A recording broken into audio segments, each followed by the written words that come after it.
तो इस तरह पेज हम कैसे डिज़ाइन करेंगे वो भी MS वर्ड के अंदर। तो आइए शुरू करते हैं।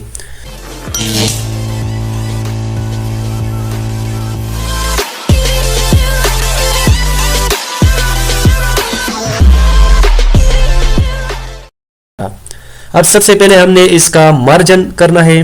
तो यहाँ पर हम page layout and page layout में आपके पास ऑप्शन है मार्जिन। मार्जिन पर जैसे आप क्लिक करेंगे यहाँ पर आपके पास एक कस्टम मार्जिन, इस पर आप जैसे क्लिक करेंगे तो आपके पास ये एक बॉक्स ओपन हो जाएगा। यहाँ पर आपने क्या करना है कि ये टॉप से भी आपने 0 करना है, लेफ्ट से भी आपने 0 करना है एंड आपने बॉटम से भी 0 करना है। और अगर आप लोगों को ये जो पेज है ये आप लोगों को अगर पोर्ट्रेट चाहिए तो यहाँ से आप पोर्ट्रेट सेलेक्ट करो, अगर लैंडस्केप चाहिए तो यहाँ से लैंडस्केप को सेलेक्ट कर दो। मुझे फिलहाल यहाँ से पोर्ट्रेट सेलेक्ट करना है। सेलेक्ट करने के बाद आपने सिंपल यहाँ पर ओके पर क्लिक करना है।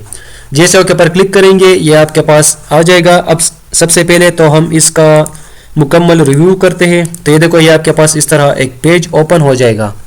यहाँ से हम साइज में जाते हैं एंड यहाँ पर हम लीगल पेज को सेलेक्ट करते हैं, या यहाँ से आप A4 पेज को भी अप्लाई कर सकते हैं। यहाँ पर अब हम A4 पेज अप्लाई करते हैं। तो अब आपने इसके अंदर वो लाइनें कैसे लगाना है, उसको डिज़ाइन कैसे करना है, उसके लिए सिंपल आपने इंसर्ट पर क्लिक करना है। यहाँ पर आपने टेबल पर क्लिक करना है एंड यहाँ से आपने इंसर्ट टेबल पर क्लिक करना है। इंसर्ट टेबल पर जैसे आप क्लिक करेंगे ये आपके पास एक बॉक्स ओपन हो जाएगा। यहाँ पर हम लिखते 52 कॉलम एंड यहाँ पर हम दो या 1 रो यहाँ पर हम लिखते हैं एंड यहाँ से हम ओके पर क्लिक, ये टेबल ड्रा हो जाएगा। अब आपने इसको जूम करना है तो सिंपल हम यहाँ से इसको जूम करते हैं। जूम करने के बाद अब हमें यहाँ पर लाइन लगाना है तो इंसर्ट पर हम जाएंगे, यहाँ पर शेप एंड यहाँ से हम लाइन को सेलेक्ट करेंगे। लाइन को सेलेक्ट करने के बाद यहाँ पर हम इसको ड्रा करते हैं। तो यहाँ पर हम क्लिक करेंगे और शिफ्ट के साथ इस तरह से एक स्ट्रेट लाइन लगाएंगे। अब हम यहाँ पर जाएंगे, इसका जो आउटलाइन है वो आप यहाँ से बड़ा और छोटा कर सकते हैं। यहाँ पर हम इसका आउटलाइन तकरीबन 1 रखते हैं एंड इसका जो कलर है वो आप यहाँ से चेंज कर सकते हैं। मिसाल के तौर पर यहाँ पर मुझे रेड कलर चाहिए तो ये देखो ये रेड कलर का एक लाइन आ गया है। अब हम इसका एक कॉपी बनाते हैं तो सिंपल हम Ctrl+D करते हैं, इसका एक डुप्लीकेट बन गया है। और इसका आपने कीबोर्ड में जो एरो बटन है उसके ज़रिए आप इसका एडजस्टमेंट कर सकते हैं। तो ये देखो ये दोनों लाइनें आपने इस तरीके से लगाना है। अब आपने फिर से इसको Ctrl+D करना है या सिंपल आपने यहाँ पर लाइन पर क्लिक करना है। लाइन पर क्लिक करने के बाद यहाँ से आपने पेज को जूम आउट करना है। इस तरीके से आप लोगों ने ये पेज जूम आउट करना है एंड अब आपने यहाँ पर लाइन को सेलेक्ट करना है एंड यहाँ पर देखो आपने इस तरीके से ड्रा करना है, लेकिन याद रखें शिफ्ट के साथ आपने ड्रा करना है। जब शिफ्ट के साथ ड्रा करेंगे तो ये बिल्कुल स्ट्रेट ड्रा हो जाएगा।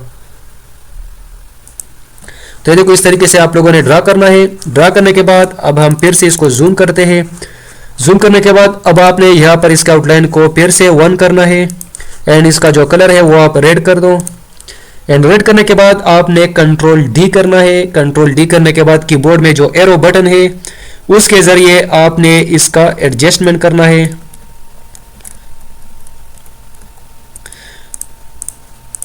तो ये देखो इस तरीके से आप लोगों ने इसको बॉर्डर देना है। अब हम यहाँ पर एक शेप ड्रा करते हैं तो इंसर्ट में जाएंगे, यहाँ पर शेप एंड यहाँ से हम ये जो राउंड रेक्टेंगल है इसको सेलेक्ट करेंगे। सेलेक्ट करने के बाद यहाँ पर हम इसको इस तरह से ड्रा करेंगे। ड्रा करने के बाद राइट क्लिक करना है एंड यहाँ पर ऐड टेक्स्ट पर क्लिक करना है। जैसे आप ऐड टेक्स्ट पर क्लिक करेंगे यहाँ पर आपने लिखना है डेट। इस तरीके से आप लोगों ने ये लिखना है जैसा कि मैंने लिख दिया। अब हम Ctrl+A करते हैं और इसका साइज थोड़ा सा बड़ा करते हैं और Ctrl+E से इसको सेंटर में करते हैं। तो ये देखो इस तरीके से आपके पास ये आ जाएगा। अब हम सिंपल यहाँ पर ये जो लाइन है इसको हम थोड़ा सा नीचे करते हैं। तो इसको नीचे करने के लिए यहाँ पर देखो आपने इस तरह से ये नीचे करना है। तो ये देखो इस तरीके से आप लोग बहुत आसानी के साथ पेज को डिज़ाइन कर सकते हैं। अगर वीडियो पसंद आई होंगी तो वीडियो को लाइक शेयर एंड कमेंट करें। खुदा हाफिज़। अगली वीडियो में इंशाल्लाह फिर से